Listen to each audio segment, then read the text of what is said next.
नमस्कार साथियों, आज सुबह हम एक मीटिंग में संविधान पर परिचर्चा कर रहे थे। तो उसी परिचर्चा के दौरान महान अंबेडकर जी पर बातचीत शुरू हो गई।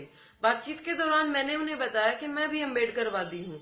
तो वहां मौजूद सभी लोगों के चेहरे के भाव बदल गए। किसी ने मुझसे पूछा कि मैडम आप एससी कैटेगरी से हैं?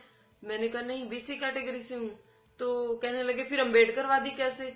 मैंने कहा यही विडंबना है कि जब हम अंबेडकर जी की बात करते हैं तो हमें एक दायरे तक सीमित कर दिया जाता है कि हम एक जातिगत नजरिए से देखने लग जाते हैं कि सिर्फ अंबेडकर जी तो एससी कैटेगरी से हैं। लेकिन ऐसा नहीं है। यही बात मैं आज करने के लिए आप सबके समक्ष हूँ कि नारी उत्थान पर जो काम सबसे ज्यादा काम किया है वो महान अंबेडकर जी ने किया है। महिला भारतीय समाज में दलित की तरह ही देखी जाती थी। उनकी दशा भी बिल्कुल वैसी ही थी जिनके जीवन में अधिकारों के कोई मायने नहीं थे और शिक्षा का तो अधिकार दूर दूर तक नहीं था। भले ही उनके माँ बाप सामर्थ्यवान हो और अच्छा पैसा रखते हुए भी उनको समाज ही इजाजत नहीं देता था कि वो किसी विद्यालय में अपनी बच्ची का दाखिला करवा सके। तो ये अधिकार हमें किसने दिया? संविधान से मिला है। आज पढ़ लिख कर हम यहाँ तक बातचीत करने लायक हुए हैं, राजनीतिक क्षेत्र में अपना योगदान देने के लायक हुए हैं। आप देखिए, आज किसी भी स्कूल में एडमिशन कराने चले जाओ तो माँ बाप के, प्राइवेट स्कूलों में माँ बाप के इंटरव्यू लिए जाते हैं।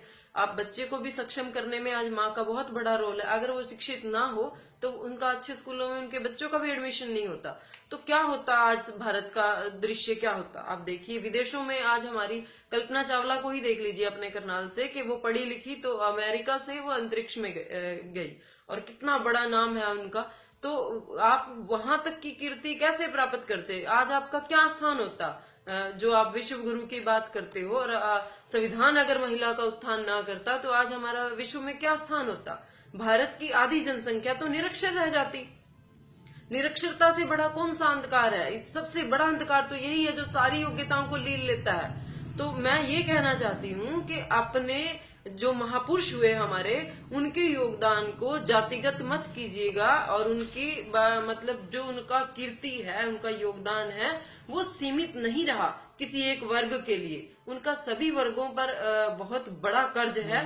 महिला को देख लीजिए आप, आज संविधान को ताक पे रख के महिला का मंदिर में जाना भी वर्जित कर दिया। सबरीमाला का आजकल आप जिक्र सुन ही रहे होंगे।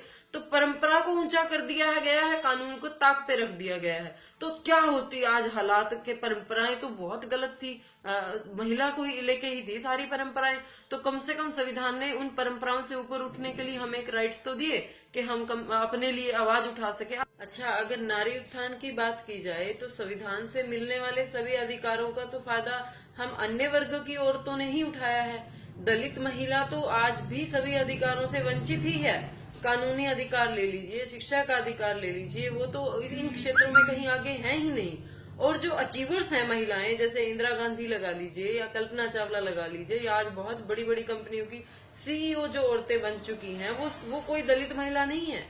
बड़ा दुख होता है ये सुनकर जब लोग कहते हैं कि बाबा साहब तो दलित थे, एससी थे, बस एससी नेता थे। लेकिन जो उन्होंने किया, जो उन्होंने महिलाओं के लिए किया या समाज के लिए किया, उसका सारा बेनिफिट्स तो बाकी सभी उठा रहे हैं और उनका वर्ग तो आज भी वहीं का वहीं खड़ा है।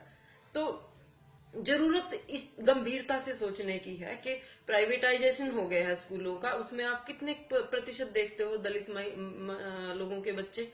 बहुत कम है। वो आज भी सरकारियों में ही धक्के खा रहे हैं क्योंकि वो माँ बाप दिहाड़ी पे चले जाते हैं, गरीब वर्ग है, उनको अपने बच्चों के लिए इतना समय नहीं होता, ना ही इतना पैसा होता। तो कुल मिलाकर क्या हो रहा है कि आज भी धनाढ्य लोग ही संविधान के पूरे बेनिफिट्स ले रहे हैं और वही लोग आज अंबेडकर जी को कैटेगराइज कर रहे हैं, यानी कि उनको, उनके खिलाफ आवाज उठाने वाले भी वही लोग हैं जो इस काबिल हो गए हैं, सक्षम हो गए हैं संविधान से कुछ पाकर। तो वो जो लोग जिनके लिए आप कैटेगराइज करते हो वो आज भी वहीं के वहीं हैं। तो थोड़ा सा संवेदनशील हो जाइए, सिर्फ सामाजिक सोचिए। मैं ये नहीं कहती कि राजनीतिक परिदृश्य में देखिए। अगर आप सामाजिक देखेंगे तो आपको महसूस हो जाएगा कि समाज का वो तबका आज भी वहीं खड़ा है। तो हमें थोड़ा सा संवेदनशील होने की जरूरत है। इन्हीं सब शब्दों के साथ मैं अपनी बात को विराम दूंगी। आप लोगों को चाहूंगी कि आप लोग समझें और चिंतन करें। बहुत बहुत धन्यवाद।